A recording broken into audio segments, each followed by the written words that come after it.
देश में कोरोना महामारी आई थी, जब हमारी पार्टी के कार्यकर्ता जनसेवा में लगे हुए थे, राशन बांटने में लगे हुए थे, बीमारों को अस्पताल पहुंचाने में लगे हुए थे, जब विपक्ष के नेता घर में कमरे में बंद होकर ट्विटर पर अपनी राजनीति कर रहे थे, तब भी उनको ही लग रहा था कि चुनाव था, लेकिन तब कोई चुनाव नहीं था। माननीय प्रधानमंत्री जब से प्रधानमंत्री बने, आपका पहला अगर उनका भाषण सुनेंगे कि हम राजनीति में सत्ता भोग के नहीं, हम लोगों की जनसेवा के लिए हैं।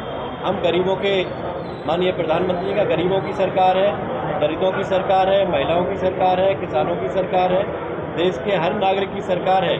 और हम लगातार देख रहे हैं कि पिछले 9 साल में जो माननीय प्रधानमंत्री जी की जन कल्याणकारी, गरीब कल्याणकारी योजनाओं से करोड़ों करोड़ों देश के नागरिकों को योजना, अलग अलग योजनाओं से लाभ पहुंचा है।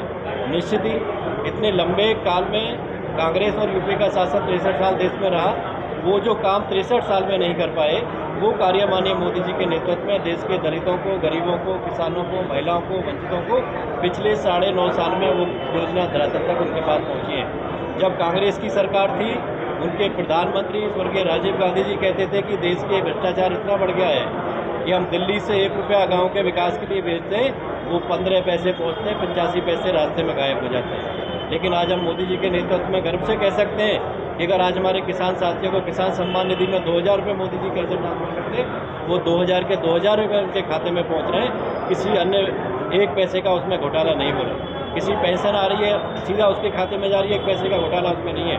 प्रधानमंत्री आवास के जिनके पैसे लाभार्थी हैं उसके खाते में सीधा पैसा पहुँच रहा है, कोई उसमें घोटाला नहीं है। यानी देश से जो घोटालेबाजों की सरकार थी, बेईमानों की सरकार थी, इस जनता ने 2-2 बार उखाड़ कर फेंक दी। और तीसरी बार भी 2024 में विपक्ष घबराया हुआ है। हम देख रहे हैं कि महागठबंधन कर रहा है, कोई INDIA बना रहा है, कई बैठकें कर रहे हैं, लेकिन उनके पास ना कोई मुद्दा है, ना कोई नेता है, ना कोई नीति है। और देश की जनता मन बना चुकी है कि 2024 के चुनाव में माननीय मोदी जी को, पिछली बार जब 2019 में चुनाव हुआ तो 303 सांसद भाजपा के थे, NDA के 350 से अधिक थे। अब की बार 2024 में 350 सांसद भाजपा के साथ देश की जनता मोदी जी को प्रधानमंत्री बनाने का मन बना चुकी है।